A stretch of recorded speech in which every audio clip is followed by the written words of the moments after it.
Well, Robert Earl Dean, we got a good one for us today. Who do we have with us today? We got another banger. This gentleman hails from the Texas area. You know, Texas always does it big. When you hear about him today and hear his music, you will remember this name. None other than Mr. Norris J. Welcome to the Wake Up Morning Show, my brother. Man, thank you so much, man. Thank y'all for having me. Well, man, I'm going to start off straight up with the beef. You know, he always got a beef. I got to, I want to work this out so that we can have a good interview. Work it out. I've been trying for the last 56 years to grow some facial hair, and you come on here with a full afro. So my question to you is that pre-COVID or post-COVID? Man, this is before all the COVID. Man, I think I had this beard when I was like 20 years old, man. So COVID ain't got nothing to do with this beard, man. I've been rocking the beard for a long time, but it's twofold. If I take this hat off, then you'll know why I let all my hair grow here, because it won't grow here. So so it's on purpose. Okay, it's a balance. I like the balance. So we just gonna ask a quick question. Yeah. So what type of emollients and jujubes do you use to make your beard this do so well? Well, first off, listen, I'm not ashamed to tell everybody. First off, it's got some dye in it, because it ain't just black, because I'm a little older now, so it ain't just black like this for no reason. Me too, bro. Listen, for the hair, man, that's just for me, and it's perfect for yes, it is. Man, but at the same time, my my wife shops everything, and so every time she says, I'm going to the beauty supply, I'm going to the hair supply, I say, well, whatever you bring back for me, or whatever you're going to get, bring me back something for my beard. So I use her stuff. She has stuff sitting in the shower. If it say we'll grow her, we'll do this, I'm like, they're doing all this. She got me beard stuff, so I'm like, what is this? And I'm just using it. Like, she'll tell me after I already used it. So whatever she bring home is pretty much what I use. Well, tell him. Okay, well, tell him he needs a secret. First of all, the beef is now over. Thank you, Chief. You know what I'm saying? Yeah. Because you're not following the crowd. Right. You are a trendsetter versus following everybody else. Everybody got a beard now, and the funniest thing about it, I made a joke on the radio, and I said, look, eventually they're going to come up with lace front beards. And, brother, they done came with lace front beards. You prophesied. Yeah. You're a real prophet. Man, listen, I was about to joke and say, man, let me grab this piece right here and peel the beard off. But nah, mine is actually real. I was about to make a joke about and he would have traumatized everybody. Nah, this ain't I ain't done nothing this morning with it. I just rolled out of bed, brushed my teeth, and said, let me get on this interview. Right. And this what we got right here. So see, now you bragging. You bragging now. You trying to tell all the women out there, see what my wife wake up to every morning? See? Shout out to your wife that make sure that you got your A game on. Right. Yo, my wife is a stylist. So I don't know if y'all seen pictures or nothing, but everywhere I go, she like, yo, you need to put this on, you need to do this. I can't have you going out like this, because I'm a straight up dude. So I'm okay in a white t-shirt and some shorts and my slides. Like, I'm cool with that. Mm-hmm. Wife is like, nah, you gotta do this, and this. Look, a while ago, when y'all said Zoom call, she looked at me and passed me my glasses, and she was like, here, put this on. So, she's like, wait a minute. When we got married, you don't just represent yourself no more. Right. You represent us as a body. So if you go out, that's like me going out. Right. But if she's in the room, tell her to come on camera so we can see what she represents too. Oh, she shook her head no. Right. See? What? That's crazy. In Texas, you can't wear flip flops and stuff too much. Oh no. I wear them as much as I can, but if I'm going to, somewhere of, I guess, importance, like, I really wouldn't care. Like, if I could get on stage and rap in some slides, right. Yeah, I don't care. See, the West Coast, he can do that. Well, in our city, you can wear that pretty much all the time. I know, but if you get on stage with the slides, they're gonna think you just got out. You know what I'm saying? And we don't want that representation and everything. So, bro, I'm gonna ask you this: when did you start in the music game? Man, I started rapping in the music game. I was a little later, man. I must have been like 25, 26 years old when I really first started. And I was just playing around. My best friend had a studio, and he's real dope. And I would go to the studio. I would hang out. Honestly, I can't even tell you how I started rapping. I just know we started writing music. He started producing music, and it was like one of those, boom. Like we had a group, and we were making music and making a little splash in DFW. So it wasn't a dream of mine to be a rap artist. It wasn't, aspirations or nothing. Like when I say it was a complete God thing, it's like a complete God thing. And I was straight up a guy trying to make. I had hoop dreams. Okay. So to be a rap artist, it wasn't my idea or anything like that. So let me ask you a question. This is like 5 minutes of rumors.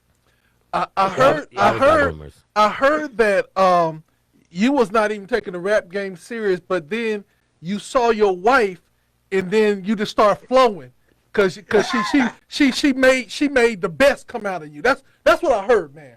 Hey, man. I'm gonna be honest. I'm over here trying to make that comment work, and it just doesn't work at all. That's not, you get an A for I'm trying to put it together, but that ain't it.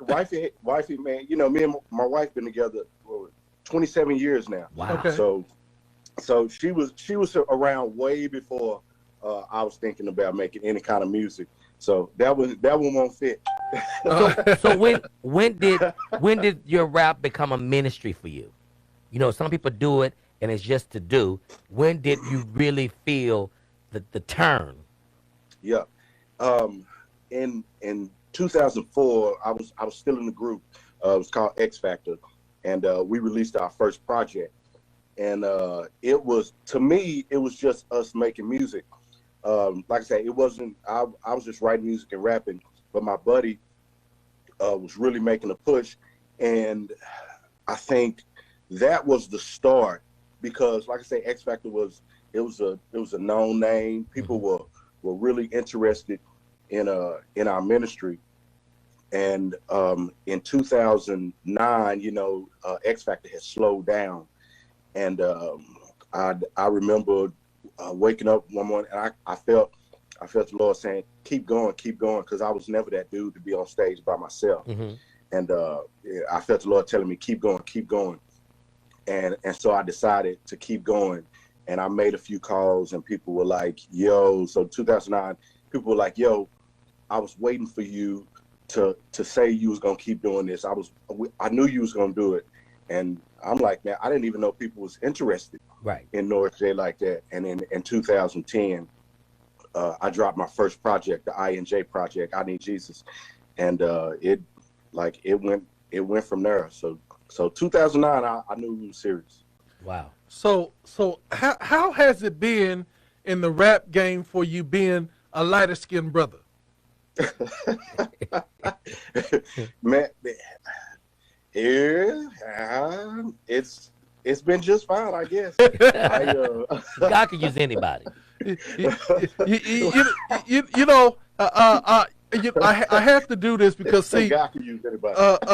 I'm gonna tease your wife because I know she in the room and everything like that. See, I was gonna say, where's the photo of y'all? I know she got a photo at her hand's reach to put up so that you can be like, this is my wife. But anyway, listen, she's everywhere.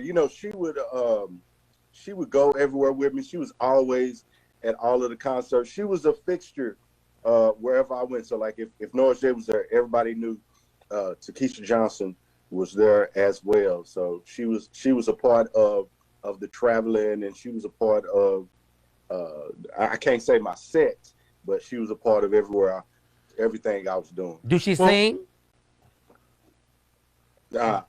No singing. Okay. What I heard was this 5 minutes of rumors. Oh God. That there was never anything that broke off in front of the scene or behind the scene because they was concerned about Sister Johnson. Yeah, she put her hair in a ponytail and put some grease on her face. They said because she's a stylist, but she had her sanctified hand. Her praise was her weapon on top of her weapon. You know what? Those are facts a little bit. She's ready. She's always ready at a moment's notice, but she never had to accept any challenges or any challengers, should I say? But she's ready. Now you know when he said that, they're open carry state, right? And so she like said, you could try Jesus, but don't try me. Yes. Try Jesus, but don't. Well, try me. Madea said, "Peace be still." Amen. Right. So hold on.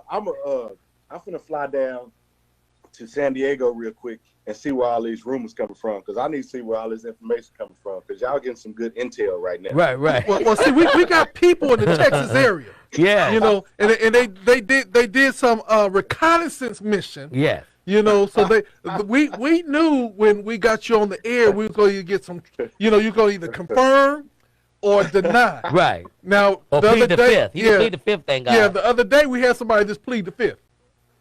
Oh, they just plead the fifth. Yeah. I can't plead the fifth. I'm trying to be as honest as I can, but if y'all get some real good intel, I may have to plead the fifth maybe once or twice. Let me ask you a question. Do you guys have children? We do. We got 3 kids. I got older kids, so I got 21, 16, and 14. Wow. So let me ask you a question. Are you the Joe Jackson to your kids? Are they in the industry, or are they doing their own thing? My 21-year-old he's in the industry. I didn't twist his arm or nothing.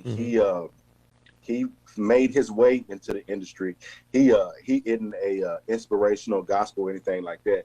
But I always laugh because I always tell everybody he's the best rapper I've seen out today, and that's 100. Like he is probably the best one I've ever seen. Not because he's my son, but just a couple of bars of listening to this dude, your eyes are bucked, and you like, what did he say? So he's super dope.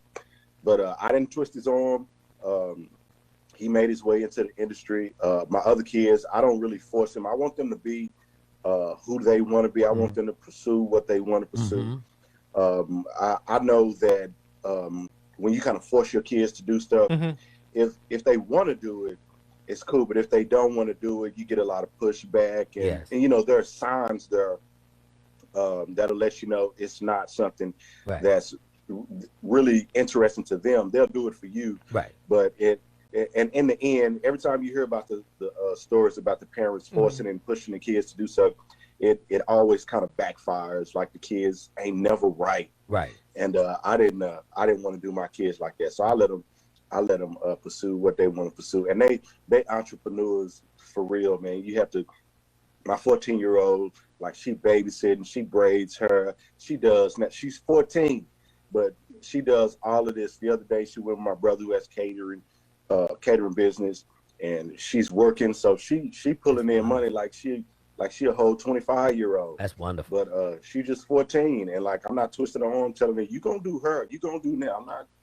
It's what she wants to do, and once I find out what they want to do, you kind of get behind them and push their passion. And that's what I try to do. So I got 3 questions for you. Number 1 question: what is your son's name? The number 2 question is, is there going to be a collaboration between your son? The same thing. And then my number 3 question is, if there were 3 songs in your wife's playlist that she listened to, what would those 3 songs be?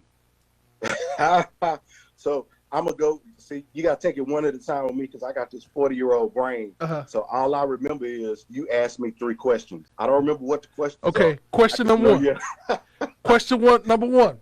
What's your son's name? What's your son's rap name? What's his rap name? His name is Nojo, Nojo Wallace. Nojo Wallace. Okay. Look just like his mama, but built just like me. Okay. Nojo Wallace. Number 2. Are you and him gonna do a collab?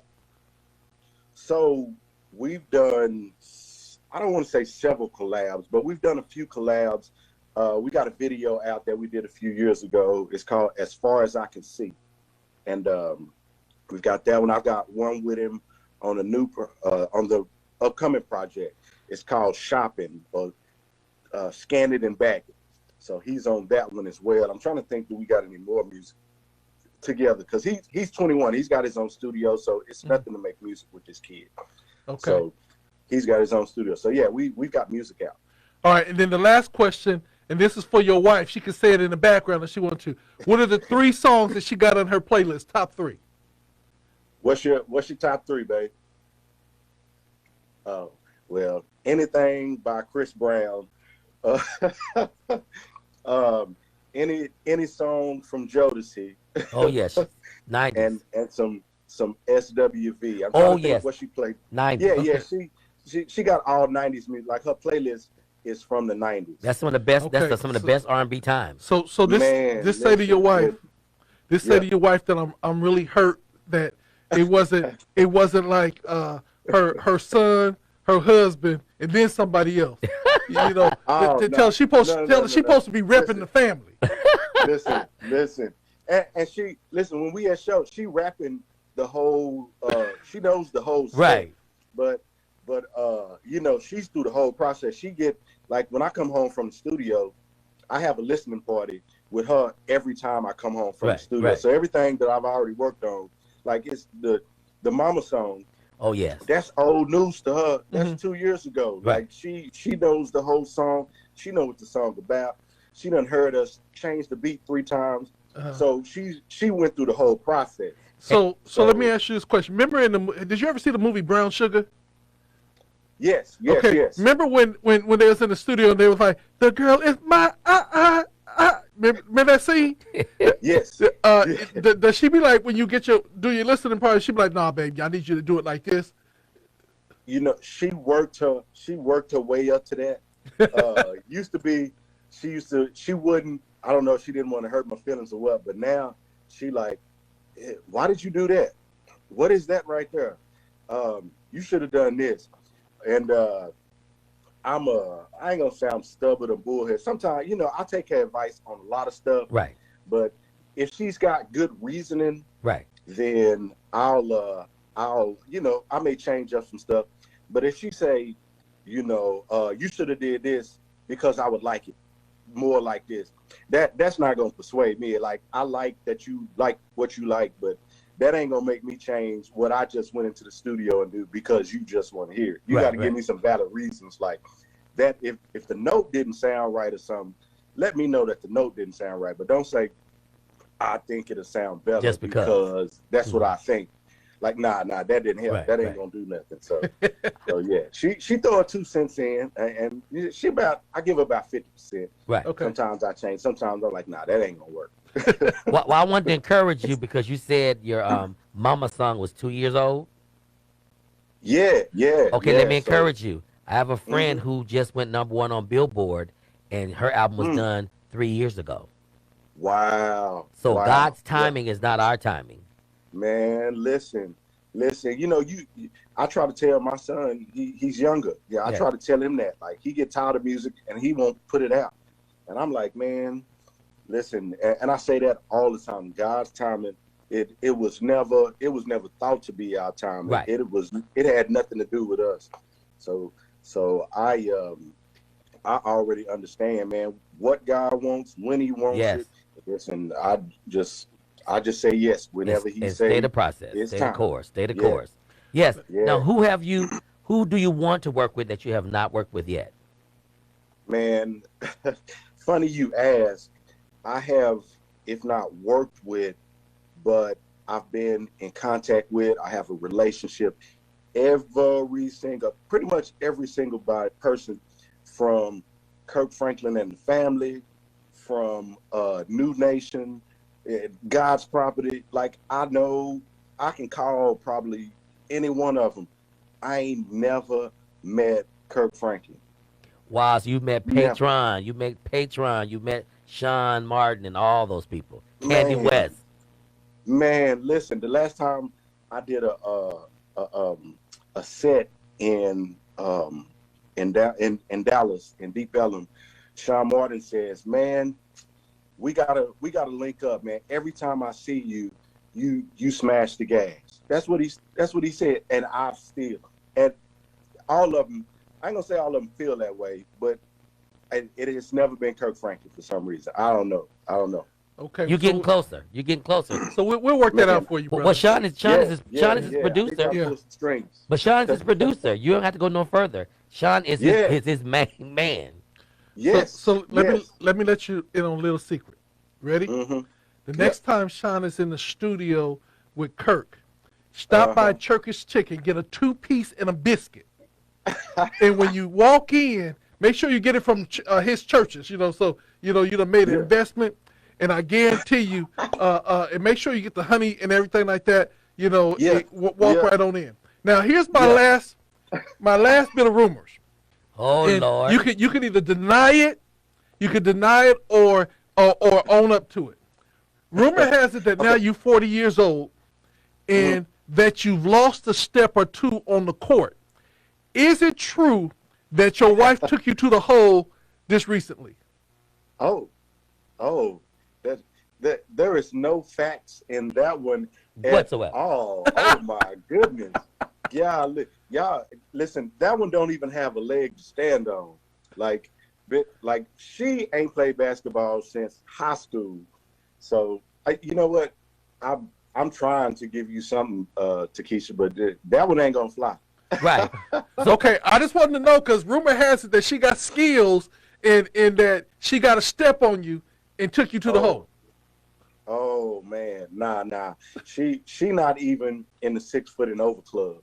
So I don't care who you could say Nate Robinson took me to the hole. Like he not in the 6 foot over club, so he can't even be in the conversation. Anybody 5'11" and under can't even be in the conversation. How tall are you?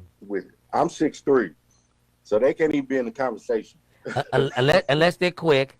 And they take him to the hole and they pump fake and they go up after him. Nah, you got to be 6 foot and over to pump fake. Yeah, because what I heard was she hit you on your knee and you grabbed your knee and she ran past you. That's how I heard that's she how blew rumors past. Get started. Yeah. Nah. All right, so let's talk about this song because this song is fire. Yes, sir. Man, with LaKey on it. With LaKiki on it. Man, Lakia, she did her thing. She could sing anyway, so it's almost like not fair. Like her singing on the hook just brought everything out even more. The words could have been magnificent, but she could have just sang "Ooh La La" on it, right? And it would have been wonderful. So yeah, man, yeah. Yeah, LaKiki is like that's our girl. You have to understand that we give almost everybody nicknames. I don't know. I might call you One Step. You know what I'm saying? Because can't nobody get past that one step. Right. You know what I'm saying? Now, how did the song? Let it be known. I ain't played basketball in 2 years, so I'm. I still think like I'm good, but these bones don't let me hoop like that no more. So he's before COVID. Yeah, you pre-COVID. Yeah, pre-COVID. Yeah.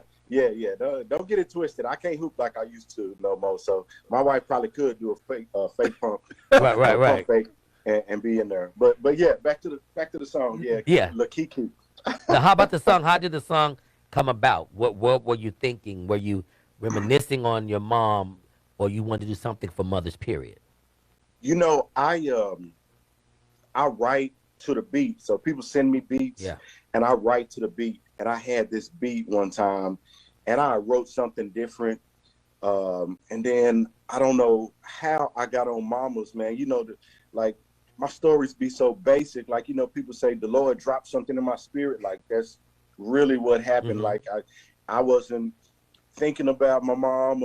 Obviously I was, but it wasn't intentionally written about, mentally I wasn't intentionally trying to write about a mama song. It was just something that was dropped on me that I can only explain, that the Lord dropped it in my spirit, because I had something completely different written to this track, and I got to writing, and I got to thinking about my mom. I got to thinking about my sister. I got to thinking about my wife, who's of course the mother of my kids. My sister has 4 kids, 3 boys and a youngest girl, exactly like my mom. So I got to writing, and I know it's gonna be an interesting song when I'm feeling some type of way, or my emotions is starting to get in, and I'm like tearing up as I'm writing about it, because it's so personal. Right. And that's how it came about. And so I had the song completed probably over a year ago, like before COVID. The song was done, and it was an up-tempo, like Jamaican type feel. And my buddy Drew Collins was like, man, this song, man, he said, let's slow it down, like give it a, Tupac did the Dear Mama, and it was something, he was saying mothers may not be able to bop to it, to a Jamaican, somebody 50 years old may not feel the Jamaican. Let's slow it down, put a live band behind it, and then present it. And we did, and I was like, man, that's too slow from what we did. But it worked. Like, the band sounds great, the lyrics sound great. Kia was the very last piece to the puzzle, because of course I already had it written. I already did the chorus myself, and Kia just put the icing on the cake. So So let me. How did you and Lakiki get together? Man, look, I've known Kia since she was like in high school or something. She would come by the studio when I was with X Factor and sing on some hooks and all of that kind of stuff. So I'm trying to remember how her name came up while we were in the studio, and it's funny how it worked. We were sitting in the studio. It was 9 o'clock at night, and Drew, the guy that was producing, and we were coming up with names. We had a name that somebody who said, they'll come through anytime and sing, but they didn't pick up the phone. So, and it's a joke between us and Kia right now about Kia being second and third and fourth choice, like she wasn't first choice. So we laugh about it, but just we call Kia, and it's 9 o'clock at night. I'm half asleep in the studio, and my bro says, Kia, can you come over and sing a hook for Norris J? And she was like, yo, when? And he was like, right now. And Kia says, I'll be there in 30 minutes. And so that's how you know when stuff has to work. She was like, I'll be there in 30 minutes. She was the right choice. She came over. Yeah, she never heard the song, nothing. And she came and she got the lyric. She sang, and the rest is history. See, it was that 2 pieces church's chicken with the biscuit. See, man. No, it was God's timing. It was God's timing. She wasn't a third or fourth choice. She was the right choice. She was the right choice, man. It's 9 o'clock at night, and she just like, I'll be there in 30 minutes. And Kia drove over. And if you know Kia, I'm sure y'all know Kia, she is a whole live wire. Like, she turned up. It's 10 o'clock at night. Kia turned up loud and everything. And my bedtime is at 9 o'clock, so I'm dozing. I think I took a nap that night in the studio. Like, I was asleep, waking up, and she just on fire, 9 o'clock at night. So it worked. And she was like, I love it. I love it. I love it. And so we all love the song. So the next step, of course, is does the people or does the world love the song? So that's where we at now. Oh yes, it's a dope song. And I thank God for my friend Merlin Williams telling us about the song. Yeah. Shout out to Merlin, man. She look out for her brother. So that's my people right there. Yeah, her and I went to college in Arkansas. Wow. Before she ever moved to Texas. Wow. Because she's from Kansas City. I just know as a Texas girl. Yeah, she's from Kansas City. Originally. Yep. Well, brother, I don't have any more rumors. Thank God. I want to say to you that we're very excited about this song. Yes. It is in heavy rotation here at GOD Radio 1. We always say that Lakia was a great choice because she's like our sis. Yes. So anything that she gets on, we're gonna play. Yes, sir. But then when we found you, even the program director said, "Y'all gotta check this song out." Matter of fact, you're on her syndicated show this weekend, this Sunday. Wow. She has you on her syndicated show too. Man. Wow. And so we're heard in 21 countries, over 20,000 subscribers to our station, and we also are monitored by the BDS. So all's well for this song. I believe it's going to climb up the chart very, very quickly. We want to share with some other program directors, but. Tell us, before you introduce the song, how can people find you, connect with you, book you? Follow you. Follow you the whole 9 yards. You can also inbox Robert Earl Dean with our special booking price. So when we want to bring you here, we have the inside price, praise the Lord. Yes. And then we want you to introduce the song. Yeah. So I'm pretty much everywhere you can find the artist. If you want to stream the song, it's everywhere. It's on iTunes. It's at the Play Store. It's on Amazon, Tidal, Spotify, all of those places you play or stream music. You just search Norris J. That's the letter J only, Norris J. And the artist Norris J. or myself pops up. I'm on Facebook as Norris J, or I'm on Facebook as Norris Johnson. So you can get the personal Norris J, you can get the artist Norris J, and then on Instagram as Norris J1. Norris just the letter J1. And for booking, man, shoot me an email at norrisj@norrisj.com. We active on all the social media pages, so just DM, inbox, anything like that, and you're able to get a hold of Norris J or somebody representing me as well. So, and of course, without further ado, man, I'm super excited about the song Impressive Mama, the remix. Hope y'all enjoy it, and hope it touches your heart. Hope everybody's got it playing for the next week leading up to Mother's Day. And every time you feel like you need to express something towards your mother, I hope this song is in your mind, on your playlist, and in your stereos.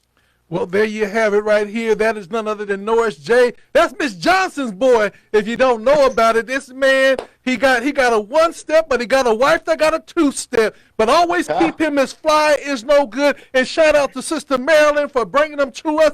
Now, him and Lakiki, the song is called Impressive. Yeah. Right here on GODRadio1.com. Yes, sir. I'm going to take my time on it.